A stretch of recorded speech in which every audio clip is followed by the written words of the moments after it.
Right, this is time for our January 2023 exam walkthrough. So like all the other papers that we've looked at, this one starts with the standard cover sheet with space to write your surname, your first name, your centre number, your learner registration. Goes down, tells you to use black pen, fill in all the boxes, answering all of the questions using the space provided. You've got 60 marks and the total marks for each question are shown in brackets. Use it as a guide as to how long to spend on each question. You've got 90 minutes, so that's a nice generous timescale for you to be working in. Just remember to answer all of the questions. If you leave it blank, you guarantee yourself a 0. If you make an effort, you might pick up some marks. So let's start with section 1, question 1. So we start with our scenario as usual. This one is High Chair Nursery, a local childcare organisation. The nursery's received a government grant to buy new laptops to replace its old PCs. The nursery would like to use the laptops to communicate with clients. A website is one communication platform the nursery could use. State 2 other communication platforms the nursery could use. That just requires you to write down 2 ways that they could communicate with people. So the examples I've given here are VoIP, Voice over Internet Protocol. You could have used Team or Zooms there. Email, social media. Again, you could have put Facebook or Instagram. And I've put direct messaging. You could have used something like WhatsApp there. So a nice, easy 2-mark stating thing for the start of a paper. Quick, easy, nice marks in the bank. On to B. Give 2 benefits to the nursery of using a website to communicate with its clients. It's a give, 2. That means it's 2 marks, just a simple statement, no sentences needed. I've suggested my answers would have been 24/7 availability, cheap, and then if I needed to come up with anything else, that you can track the effectiveness using the analytics. You can see how many people have read and responded, etc. On to C, we've got High Chair Nursery wants to dispose of its old PCs. So we're onto a different topic for the questions. Identify 2 ways the nursery could dispose of its PCs in an environmentally friendly way.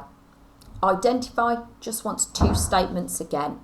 So the logical ways to get rid of computer equipment environmentally friendly would be to donate to charity, recycle it, sell it, or you can return it to where you got it from, which is the point of purchase, the retailer or the seller. On to the next one, on to part D. The nursery is concerned about possible external threats to its laptops. 1 external threat could be malware. State 2 other possible external threats. State is another give, identify. All we have to do is just write down 2 threats. So I've gone for phishing, social engineering, hacking, and I thought social engineering was so good I've obviously written it twice. What you need to be careful of is it says 1 external threat could be malware. That means you get no marks if you put down any type of malware. So you can't put down here viruses, worms, spyware, anything like that. So you need to give 2 other distinct threats. Part E ends up the first section and it says describe how an antivirus can protect against malware. It's 4 marks. It needs 4 points on how antiviruses work. So all I've done is I've broken it down into steps. I said an antivirus has got a database of threats. It checks your device for known threats. If it finds any, it will alert the user to the threat and it will quarantine the files. It will run in the background, scanning in real time. You can use it to scan files before you download them or before you open email attachments. And then I've noted the database needs updating regularly, but it can be set to do this automatically. Any of those 4 points and you'd have got the full marks for this question. They do like to ask how antiviruses and firewalls work, so make sure you know these. We're on to our section 2, new scenario. We've got away again holidays and online travel agency. All of their staff work from home. Identify 2 benefits to staff of working from home. Just a cautionary note, when you get these work from home questions, you have to be careful of whether it's the benefits to the staff or the benefits to the company. Many times students answer the wrong way round. So the benefits to staff of working from home, I've got less travel costs or less travel time, 2 separate mark points there. You've got improved mental health, you can work from anywhere, and you can work more flexibly. So you don't have to explain these, they're just simple points, simple factual recall. On to part B, explain 1 drawback for staff from working from home. It's 2 marks for 1 answer, so it's P plus E, point plus explanation. So I've made my first point, a decline in mental health, and then I've suggested the reason is that they're going to be lonely at home. Another key drawback is an increase in your bills because you've got to put your heating on in your home all day in the winter. You could get distracted at home, and I've suggested by the doorbell or noisy neighbours, things like that. I know when we were in lockdowns and we were teaching from home, if my next door neighbour was mowing the lawn, I found that really, really distracting. Your other one is you could have a poor work-life balance. You've got less of a divide between your home life and your work life because you're working at home, and you might feel more pressured to check your emails or to work longer hours. Any one of those, point plus explanation, would have got you the marks. Part C is another one of the annotation questions. In this case, we've got one of away again staff has received an email claiming to be from her bank. Annotate the image to state 4 reasons why she may think the email is not genuine. An example has been provided. So this one's quite a tricky one. It wants you to find 4 and you need to annotate them.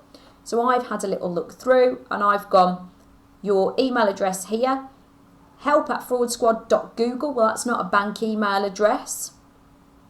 Dear customer, so it's not personalised to them. I've got all of these different options here, which are poor spelling and grammar. You could have the U's because it's too informal. To log into you online bank account, these 2 are spelt wrong as well. And then to make sure that they're correct, they've got the wrong there. It should be they are. And then I've got here at the end the cheers. The language is informal. That's not how a bank should be. So you need to be careful with these questions. You're reading how many you need to do, so you are circling and explaining the right amount. Part D sees the end of question 2, and we've got staff use a messaging app to communicate with each other. Explain 2 benefits to staff of using a messaging app to communicate. So I've given you a bunch of examples here. So I've said number 1, it's real-time conversations so they can get on with their work more quickly. I've said that you can share the files for collaborative working. It records the messages so you can refer back to them later if you've got a query. Secure messaging with end-to-end encryption in some of the messaging apps that you can use. You've got notifications that come up so you don't miss any messages. And then you've got status updates so you can see if the people you want to communicate are available to respond now, or if they're busy, you're going to know you've got to wait. So for this one, explain, you just need 2 P plus E answers. On to section 3, we've got Help a Heart, a charity that raises money for life-saving research. That's our scenario. The charity has high street shops where people can donate and purchase items. The charity has an IT acceptable use policy, which includes the use of work email accounts by staff. One rule of the policy is that staff must not use their work email account to bully or harass. Explain one other rule for using their work email account that could be included in the policy.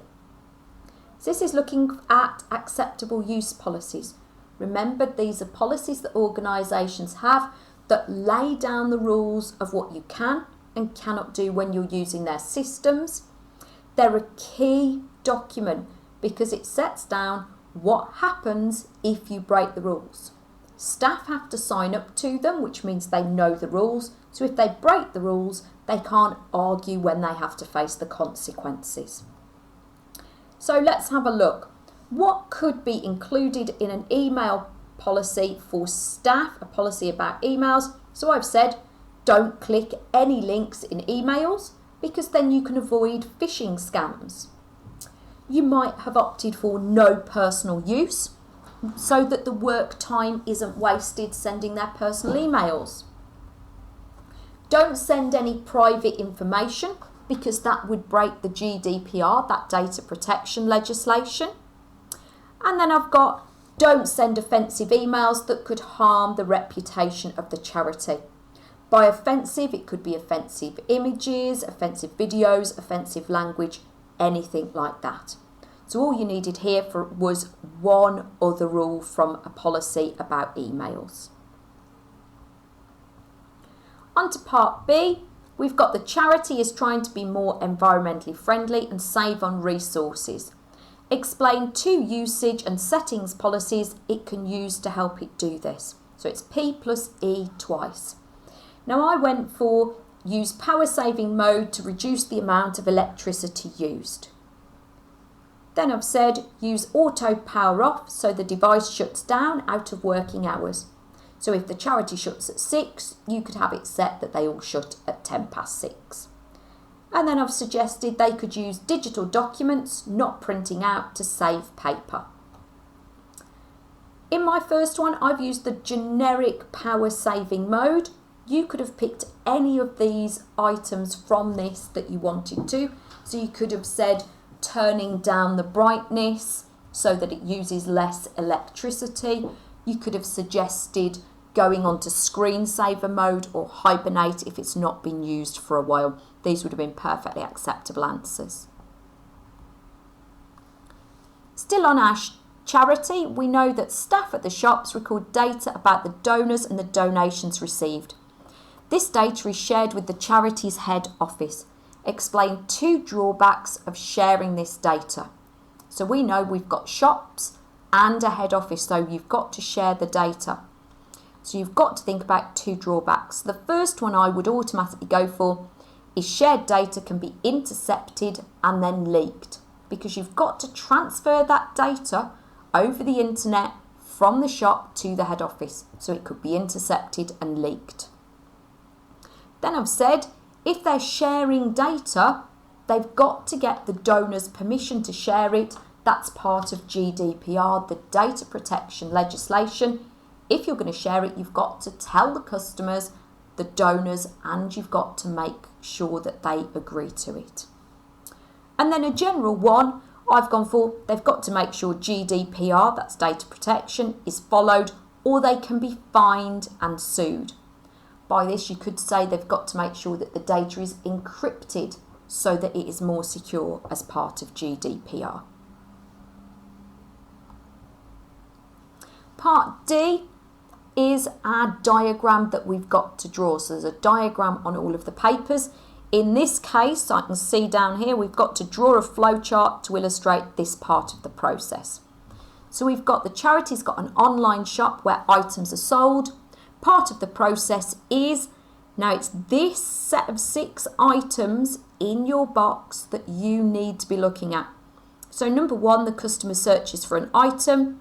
The item is selected and added to a cart. The customer is asked if they would like to search for more items. If not, the customer is forwarded to the checkout. The customer can then cancel the order or pay for the items. Payment is made and an email confirmation of the purchase is sent to the customer. So we've got a number of different tasks here.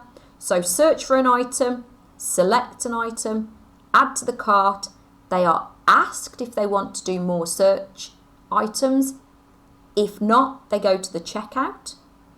Then at the checkout, they've got a choice of cancel or pay. If they pay, we've got to send them an email confirmation. So let's have a look how this breaks down. Always remember you've got to have your start and end in lozenges. If you've got those two and you've got some odd bits in the middle, you're going to get at least a mark. Now it should be you can get the first sections nice and easily. All students should be able to get the customer searches for an item. So there we go, just in a box, search for an item. Then we've got select, add to the cart. So I've got select item, put the item in the cart. As I was doing this in an exam, I would be ticking off each part that I'd done to make sure I don't miss anything. My next one, the customer is asked if they would like to search for more items. Do they want to search for more items? That's going to be a yes or no. It's a decision diamond that we've got to have here. So it's a diamond for a decision. Do you want to search for more? If they want to search for more, they're just going to loop back to the top. It says, if they don't want any more items, they go towards the checkout. So I've got no and go to checkout.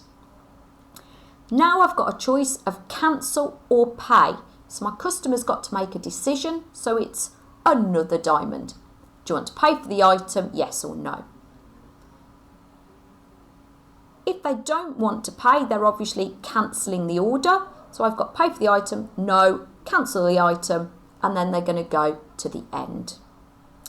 Otherwise, they're going to pay for the item. So I've got pay for the item, yes, pay. Then I've got payment is made, an email confirmation is sent to the customer. So I've got my email confirmation sent to the customer, and then I end. So it's a little bit more complicated. You've got more than 6 items because they've been sneaky and added a couple of things to different lines, and you've got 2 decisions. But if you read through and tick off each section, you're not going to go too far wrong. On to section 4, the final section. We've got Parandam is a company that designs and makes unique pieces of jewellery. The company stores its jewellery designs and customer data on its digital system. A security breach would have an impact on the company. One possible impact of security breach would be data loss. Explain one other impact of a security breach for 2 marks. So this is a P+E point explanation. So I've said there's damage to their reputation, so they lose their customers because the customers don't trust them anymore. I've got a financial loss because they can't operate without their data. So if they can't operate, they can't make any money. I've got the downtime, so that's the time they can't work while they recover their data. And then the last one is with any security breach, you risk legal action. You could get fined by the government for breaching GDPR, or you could be sued if people's data has leaked. So all you needed was one of those P+E. On to part B. The owner of the company has heard that net neutrality is a benefit for small companies. Describe how net neutrality can benefit small companies. You need 3 points to explain the benefits. So I've explained that net neutrality means that all data traffic is equal. It means that big companies can't pay more for faster or higher bandwidth. ISPs can't block the access to sites or slow data transfer speed. And then I've given myself a nice little summary at the end, which says means that all sites have equal experience for customers so they can compete on what they offer. So all you needed was 3 points to explain that you know what net neutrality is and how small companies are affected by it. As ever, your paper ends with the longer answer questions. This one is the company's digital system is kept on site at the company's premises. User access security is important to protect the company's digital system. Discuss the user access restriction methods the company could use. So you've got 6 marks. This is about showing that you are really aware of how the company could use a blend of access restrictions. So I've started off by saying there should be strong passwords. It makes it harder to guess or crack. And then I've expanded on that to say only authorised people can get on. I've suggested that biometrics can restrict access because they're more secure because you can't steal or guess the eyes or the fingerprints. Access levels can be used so staff can only access the files they need to do their job. I've expanded on this further, saying they can set permissions on files, e.g. read, write and delete. I've suggested that two-factor authentication could be used to make logons more secure because it uses an extra method of checking, for example, an SMS code.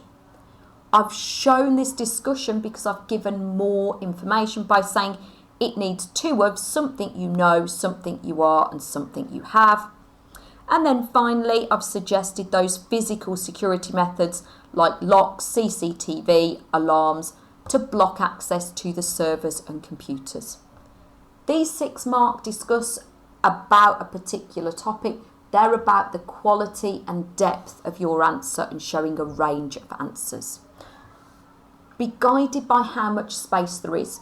It's a 6 marker, 2 or 3 lines isn't going to get you very many marks at all. You need to be detailed in your answers. And the final question. The company is considering using cloud technologies to store and back up its data. Assess the facts the company must consider when choosing cloud technologies. This is a 9 marker. That means you need a really detailed response with some form of conclusion. I've over-answered so that you can see all of the different points that you could have made. So the first one I've thought about is cost. How much will it cost to set up and train your staff? What are the ongoing costs to the company of running it?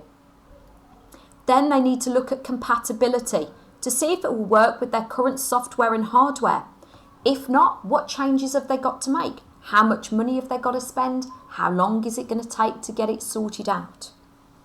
Then maintenance might be included in the plan, so they might need less IT technical staff.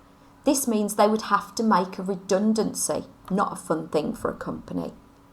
Next one, they need to know how to access support. So for example, is it online or phone based? Is it 24/7? If you're not using your own technical staff, you need to be sure you're going to get the support you need.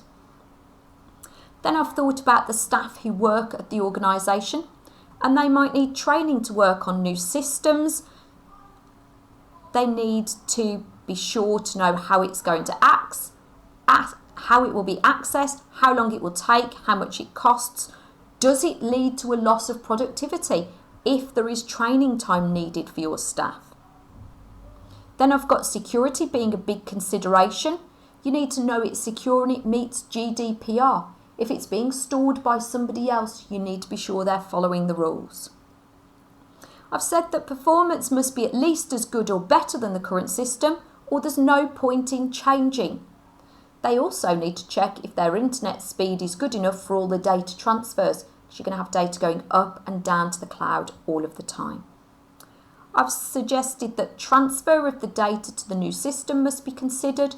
Will it cause any downtime? Who's responsible for moving systems? If it's your staff, do they have the skills? And then my conclusion, I've suggested that overall they need to do a cost-benefit analysis before deciding to change. So with these 9 mark questions, you really need to be looking in detail at the options and then coming down to your conclusion at the end. And that's it. We've reached the end of another paper.